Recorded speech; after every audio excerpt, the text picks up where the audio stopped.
Guys and gals, I've been waiting to do this movie ever since this series started. There are few films as influential on the horror world than this wonderful venture from Wes Craven. The killer at the lead has haunted many a dream, including my own, and provided more iconic moments than I even care to count. So join us as we talk about the man of your dreams, as we cover A Nightmare on Elm Street on today's Real Slashers. Whatever you do, don't fall asleep. The story of A Nightmare on Elm Street is one of my favorites in all of cinema. There are few journeys in film that connect deeper than Nancy Thompson's struggle to find out what's happening to her and her friends, all while the ticking time bomb of eventual sleep becomes the death of her. The opening scene of Freddy building his trademark glove is a masterclass in how to set up a terrifying villain. We're shown what he kills with, and these little noises emanate from him that just signal what bad news he is. Add to that the awkward framing as the credits roll, and it just further sets up the motif that Craven plays with constantly throughout the film. Is this a dream, or is this real life? And sure, there are clues that give you an indication, so it's never some huge mystery, but it makes it so the film can seamlessly transition from ordinary to the extraordinary, without much setup needing to happen. As Tina walks through this boiler room, we finally get our first glimpse at Freddy, who startles Tina awake. The cuts along her nightgown tell us all we need to know. Whatever happens in your dream happens in reality. This all comes in the opening minutes of this film, and it sets up everything. What follows is a journey unlike any other, because we watch Tina and her eventual murder by Freddy. Tina's friend Nancy is our actual lead, and she's got a pretty big shell to break out of. Then her own house. But we'll get into that later. This misdirect of starting out with Tina and then switching over to Nancy feels very Marion Crane and Psycho, and leaves you with an uneasy feeling for the rest of the movie. We've already lost one lead. What's to prevent Freddy from killing Nancy out of nowhere and then suddenly just switch to Glenn's perspective? That's Johnny Depp, by the way. The switcheroo sets up the audience expectation that anything can happen, and that keeps you on the edge of your seat for the rest of the movie. Nancy watches as her friends die around her, and she's left to figure out the mystery before Krueger kills her too. Yeah, sure, I'm simplifying it a ton, but you've all seen Elm Street, and I don't want to walk you through this step by step. Everyone has seen this movie, and if you haven't, shame on you. Also, we're no longer friends. So really, I just want to focus on some of the more interesting aspects of the plot. The common theme present throughout Elm Street is the sins of the parent being felt by their innocent children. Nancy and her friends don't deserve any of this. I mean, sure, there's probably not anyone that deserves this, but Freddy should probably at least focus on the actual people that hurt him rather than their kids. Really shows how fucked in the head he is. Not that I expected sanity from a guy who murders children, but still. Hell, once Nancy's mom even somewhat believes her, she does something crazy and puts gates and locks all over the doors and windows of the house. Talk about overcompensating for guilt. Mother! And that's not even getting into her alcoholism. This lady hides vodka bottles, and she's a single mother. Oh, and just for a little fun fact, you can see Evil Dead playing on Nancy's TV at one point in the movie. And this was actually a pretty cool direct response to Sam Raimi, who also included a Hills Have Eyes poster in his film. Gotta love when films do these little winks to each other. The ending is brilliant, but it certainly hasn't aged well. Unless Mrs. Thompson has the ability to turn herself into a plastic blow-up doll, because then I'll shut my mouth. But as is, it really takes you out of the moment. Almost makes you wish they had just gone with Craven's original ending, where Nancy is reunited with her friends and they drive off for their school day. No Freddy appearance at all. But is this a dream? Is Nancy dead and just back with her friends in the afterlife? It's a much more thought-provoking ending, but also puts more of a kibosh on future sequels. At least we didn't get what Bob Shea originally wanted, with Freddy literally driving the car. Because no. Just no. Please, God. This is God. Freddy certainly was a star, kind of the father figure who takes delight in killing innocents and delights in evil. There are few killers who have haunted more dreams than Freddy Krueger. And I mean, I suppose that's a given, but the Dream Demon's power of attacking you while you're asleep is something that can really haunt you to your core.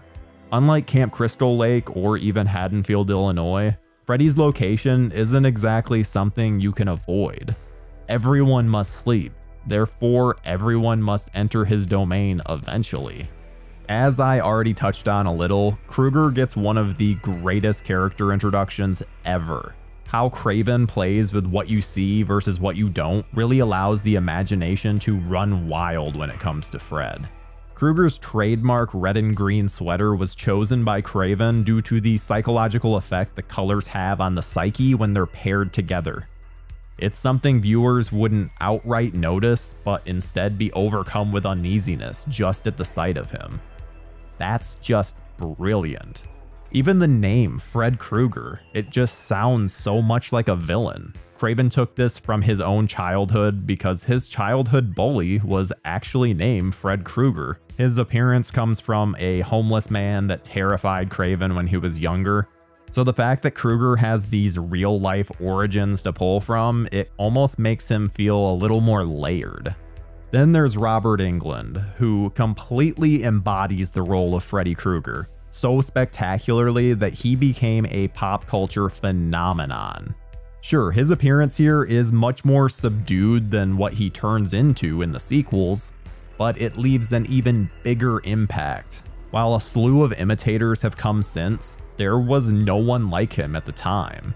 He toyed with his victims using their own nightmares and psychologically broke them down before finally dispatching of them.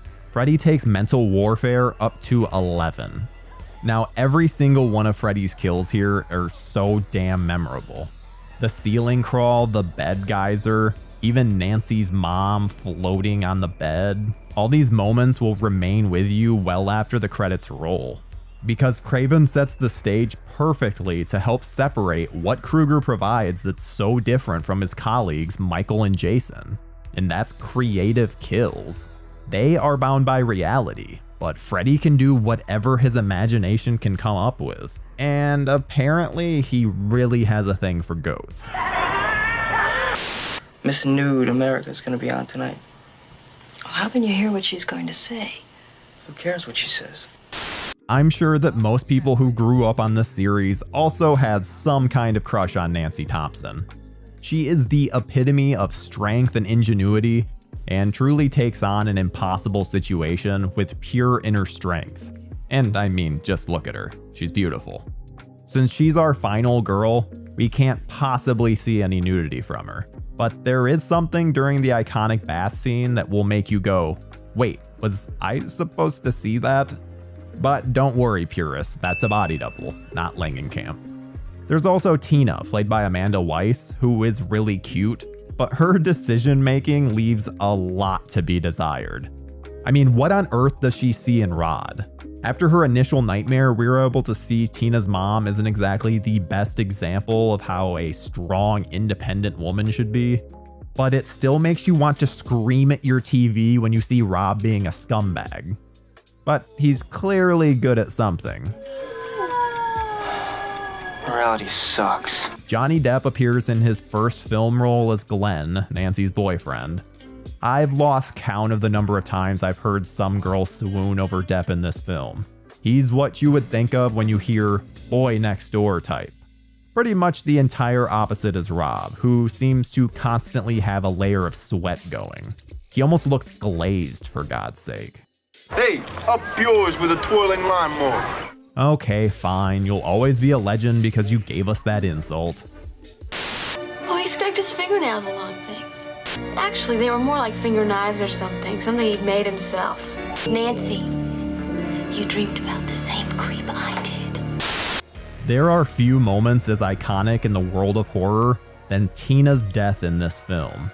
Sure, you could go for Glenn's death just for the pure gross out factor, but what happens here is unparalleled. At this point in the movie, we've spent most of our time with Tina. Sure, Nancy and Glenn have been introduced, but we start with Tina, and it really feels like she's the person that we're going to be spending the rest of the movie with. After getting hot and heavy in the bedroom, Tina and Rod sleep soundly, until someone starts throwing rocks at the window. Tina investigates the noise, but Rod doesn't show any interest whatsoever, even when she tries waking him up. And you may just be screaming at Tina to realize she's in a dream, but how many times have you not realized you were in a dream, no matter how insane it's gotten? Because I've done that plenty. Lured outside, Tina makes her way out to the alleyway. That's when we're introduced to the disturbing imagery of Krueger's outstretched arms. Again, it's the imagery that says so much. No matter where you try to run, Freddy will catch you. And catch her he does. But not before playing some sadistic games first. Freddy takes some kind of sick joy in this, as if the more he toys with his victims, the sweeter the kill will be. When we're finally thrown back to the real world, we get to see Tina writhing in agony as Rod looks on, not knowing what's happening. This is when the truly unbelievable happens, and we're treated to this brilliant camera effect of Tina crawling up on the ceiling, while Rod just stares helplessly from the floor. By the time Freddy makes his final strike, Tina's body slumps and falls to the bed. The splattering sound it makes while Rod gets splashed with blood really nails in the point that Tina is not making it out of this one. This is about as final as you can get. It also shows the chaos that will follow and how Krueger's greatest strength is that no one will believe those he terrorizes. They're entirely on their own. I just asked you to do one thing. Just stay awake and watch me. Just wake me up if it looked like I was having a bad dream. And what did you do? You shit. You fell asleep. A Nightmare on Elm Street released on November 9th, 1984. While New Line Cinema dealt with the US release, Palace Pictures actually helped with distribution in the UK. The film only initially released in 165 cinemas, but it still managed to rake in nearly 1.3 million on opening weekend. Word of mouth spread, and before you knew it, Freddy was haunting the dreams of people worldwide and bringing in a total of 57 million. It was a bona fide success. While Craven already had big cult hits like The Last House on the Left and The Hills Have Eyes, Elm Street really cemented his name in Hollywood. The creative ingenuity involved showed he was more than just some exploitation director and could actually provide a thought-provoking horror film. But his interest in continuing the character was almost non-existent. Thankfully for fans of what was to follow, New Line Cinema's Bob Shea owned the sequel rights, and when he looked at Krueger, he just saw dollar signs. Freddy Krueger became a massive pop culture phenomenon, with multiple sequels, as well as his own television show and video game. Everywhere you turned in the 80s, there he was. Robert Englund has gone on to plenty of success in the horror world, even though fans are always clamoring for him to return to the role of Krueger. There's also a great documentary out there called I Am Nancy that shows just how much the role of Nancy and its attention brought to Heather Langenkamp. I don't think we even need to get into how Johnny Depp's life has gone. Up and down, to say the least. While Wes Craven has always regretted not having full creative control over the sequels, which he wouldn't have done in the first place, he was at least able to poke fun at it in Scream. I like that movie. It was scary. Well, the first one was, but the rest sucked. Wait, doesn't New Nightmare fall into that category? There have been rumors of another remake, but after what happened last time, it rightfully hasn't been the easiest thing to get greenlit. Even Elijah Wood, who has shown interest in rebooting the series and produced quite a few fantastic horror films of his own, has had trouble getting it made. While it's unlikely that Robert Englund will ever be matched in terms of performance, roles like the Joker have proven that the world is big enough for multiple interpretations of a character. Let's just hope they do their due diligence when it comes to casting, and we aren't stuck with another terrible nightmare. Wes Craven's 1984 classic isn't a film you watch just once or twice. No. It's an annual rewatch that gets better and better the more times you see it. The story is so well crafted, and the characters are so believable that you want to go on this crazy roller coaster ride every time the opportunity comes up. Because no matter how many slashers spring up, there is only one Freddy Krueger, and he'll always be the man of your dreams. My journey ends with Freddy's Revenge. I've defended Freddy's Dead for its overtly 90s cartoon take, and just last month I defended The Dream Child for its dark tone mixed with a trippy visual style, paired with a quippy MTV Freddy. The one film that truly feels out of place in this entire series.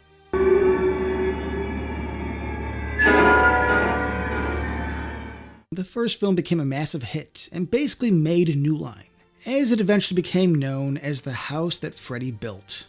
Surprise to everyone that a child-loving burn victim with a dark wit ended up being one of the biggest horror villains of all time, with a big thanks to Robert Englund's brilliant performance. Wes Craven had no intention to make Nightmare on Elm Street a franchise, and even hated the tacked-on Surprise, motherfucker! ending. He wanted to actually end on a happy note. This entry, part 2, was always in my rotation as a kid. I always felt it was a bit weird. I liked it, I did. Something about it, I couldn't put my finger on it.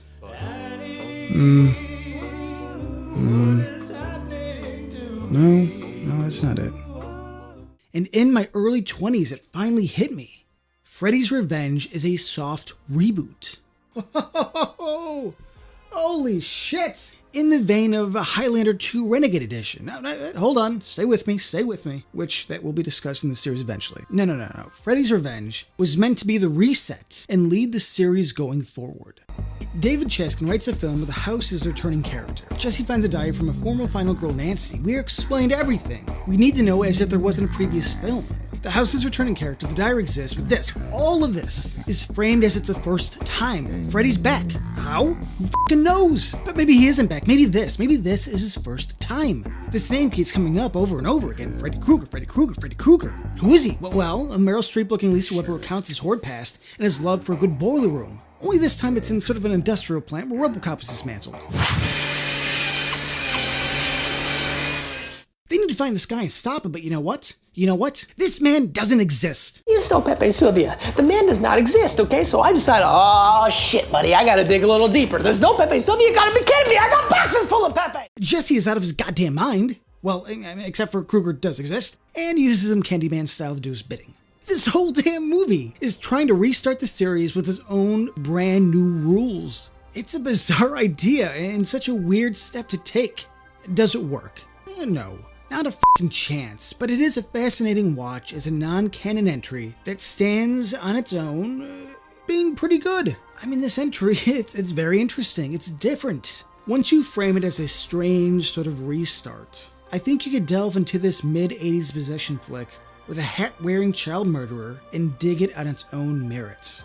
Even Robert Englund's performance is different. I mean, this may be his closest tonally to the OG, but here he isn't a dream demon, he's something else. As I've mentioned before, this may be my favorite look. Special effects whiz Kevin Yeager took over and added his own take on the Krueger look. He made him creepier, in my opinion. Sunken in eyes, more of a pronounced brow bone, more of a witch's nose, and the cherry in the Manhattan. His orange-red eyes. I love how he looks here. And we're still early enough in the series where they keep his voice super low. I've got the brain. Even how Krueger kills is against the grain, using Jesse via an avatar in the real world. I mean, think about it. There isn't one dream kill in part 2, right? Weird. The coach, slashed from the back, after some warm-up ass smacks. Ron, stabbed through the gut, and a bunch of teens at the pool party massacre.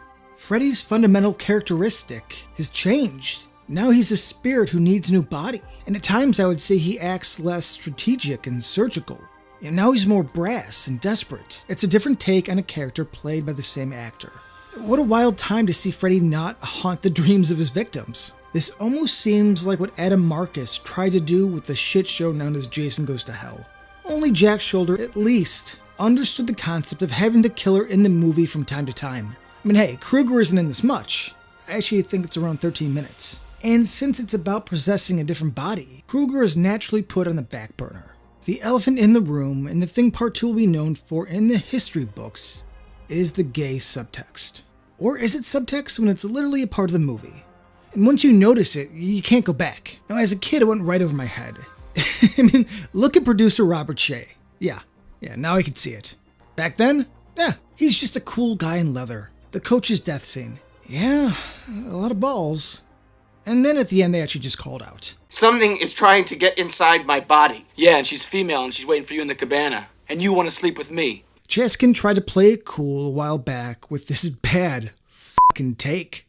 You didn't write the movie as a homoerotic movie, you wrote it as a homophobic movie.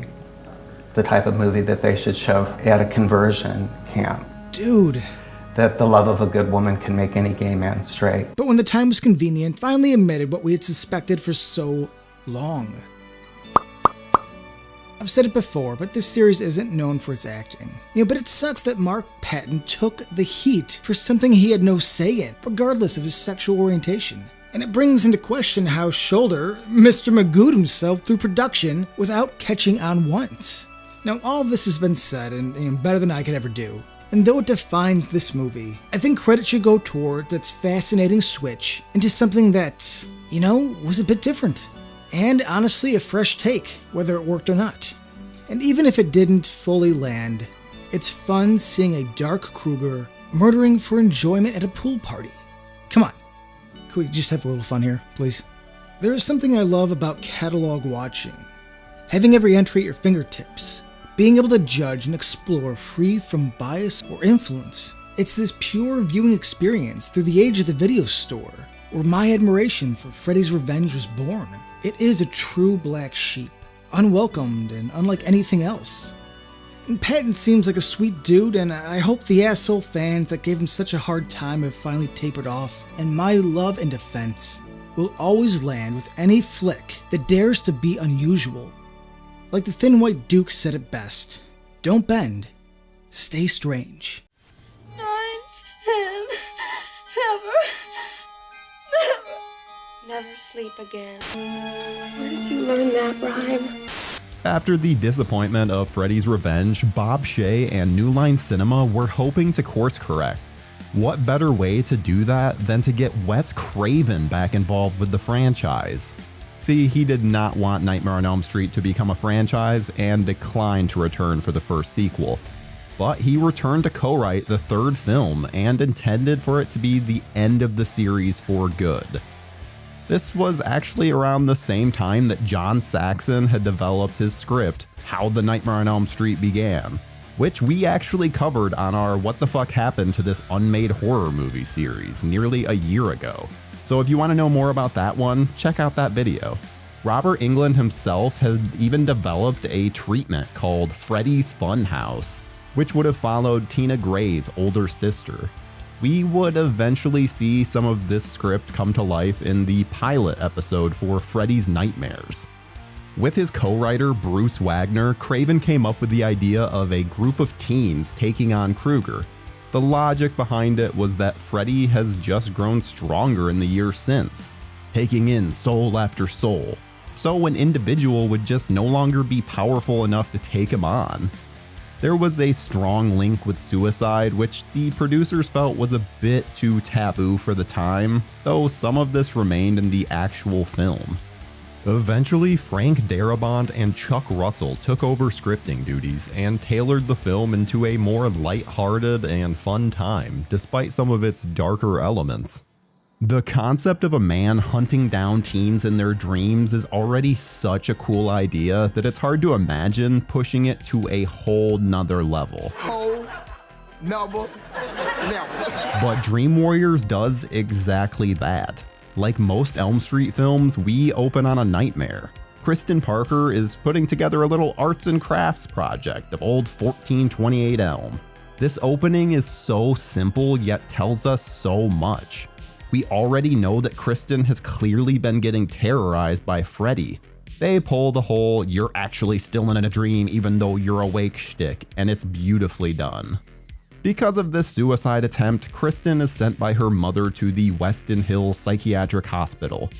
But little does Kristen know that the rest of the kids in her unit have also been seeing the same burned and disfigured man. These teens include Joey, a mute boy who's a bit of a horn dog. Why, thank you. Kincaid, a tough guy from the streets. Well, let me see you come get a piece of me! Krueger! Pussy! Jennifer, a delusional actress who puts cigarettes out on her arms. As soon as I get out of here, I'm going to Los Angeles to be an actress. Will, a wheelchair-bound nerd. I am the wizard master. Taryn, a recovering drug addict. In my dreams, I'm beautiful and bad. And Philip, a habitual sleepwalker. The fact that we all dreamt about this guy before we ever met doesn't seem to impress anybody. With all of these kids having such bad nightmares, the hospital brings in a dream expert. And look who it is, it's Nancy Thompson. She's made it her life mission to help weary sleepers and is on a drug called Hypnosil, which suppresses her nightmares. Unfortunately for Nancy, Kristen has the ability to bring people into her own dreams. And she does so with Nancy, bringing her face to face with Freddy for the first time since the events of the original. It's an incredible way to bring her back into the fold. And the look on Freddy's face when he realizes who it is just too good. What proceeds is Freddy slowly killing the Dream Warriors one by one until they band together to meet him on his own territory and take him out. You could argue that not all of the warriors get their time to shine, but there's a lot of them and we only have so much runtime. By the time they're able to make it to Freddy's dream lair, only Kincaid, Kristen, Nancy, and Joey remain. Oh, and we haven't even gotten into Craig Wasson's Neil Gordon character. He's a bit of a love interest for Nancy and is one of the doctors at Weston Hills. He fully believes Nancy when it comes to Krueger and goes on a mission with Nancy's father Don to bury Freddy's bones and get rid of him forever.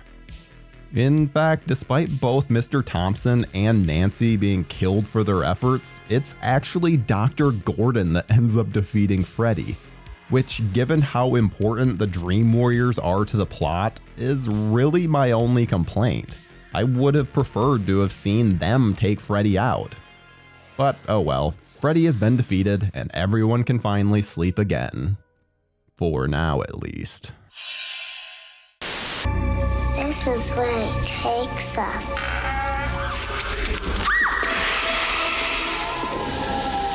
Freddy's home. We already covered this one in our video on the first Nightmare on Elm Street, but the Freddy Krueger character has changed a little bit since then. In this second sequel, Freddy is a little more of a quipster. It's back in the saddle again. He's actually more well lit as well, so we really get an up close and personal view of his burn scars. Otherwise, he's still the same fedora and red and green sweater wearing psychopath who takes way too much pleasure in killing the teens of Elm Street. Though I will say, he's getting more and more creative, really taking what these kids love and twisting it around before he kills them. This is also the movie where we're introduced to Freddy's mother, Amanda Krueger, and get a little more backstory on Freddy himself. See, it's revealed that a young girl was accidentally locked in a room with the most dangerous and criminally insane patients. They raped her hundreds of times. So I guess now you know why they call him the bastard son of 100 maniacs. We're all friends, you and I. Remember? Let's get high. Now, my favorite scene, and the one I desperately want to slice up, is Philip's death. However, with YouTube being super stingy about gore lately, I wouldn't be able to show you just about anything, so instead let's focus on some of the other Dream Warrior deaths. First we have Taryn all decked out in her badass gear as she's walking through this back alley. Eventually, Freddy shows up and has a bit of a temptation for Taryn. That's right, Taryn's former addiction is literally screaming out at her, her old track marks desperately pulsating for the needles.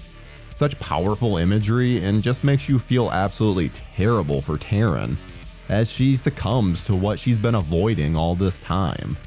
God, Freddy is such an asshole. Then we go to Will, who is no longer wheelchair bound. This gives him an absurd amount of confidence. He's a huge Dungeons & Dragons nerd, so it's no surprise that his dream persona is the Wizard Master. He even gets this nifty little cape. But just because you think you're a hero doesn't mean you are. Will is able to use his dream powers, but unfortunately for him, he's just not strong enough. This is it, Jennifer. Your big break in TV. Welcome to prime time, bitch. A Nightmare on Elm Street 3 Dream Warriors released on February 27, 1987, and brought in nearly $9 million on its opening weekend. It would eventually end its run with $44.7 million domestically. This was a massive success and ended up being New Line's biggest hit of the year. Needless to say, their gamble on the franchise most certainly paid off. The film was even well received, earning a 71% fresh rating on Rotten Tomatoes. Dream Warriors has always been a standout in the series and provides some of the best Freddy moments ever. Then there's the theme song written and performed by Dokken. The song utilizes elements of the movie for its lyrics and is easily one of the best horror themes to ever exist. Robert Englund even appeared as Freddy for the song's music video, which even utilized some footage from the film. Nightmare on Elm Street 3 would be followed up with 5 sequels and a versus film with Jason Voorhees. The idea of bringing back the Dream Warriors has been floated around several times, as there hasn't really been a formidable group going against Freddy since this film. Which is really too bad, because the concept is actually very interesting, and is mostly abandoned in later sequels. Sure, we get Alice, but she's solo most of the time, despite having some pretty cool dream powers. What do you think of Dream Warriors? What would you like to see us cover on the next Real Slashers? Comment down below and we'll see you in the next one.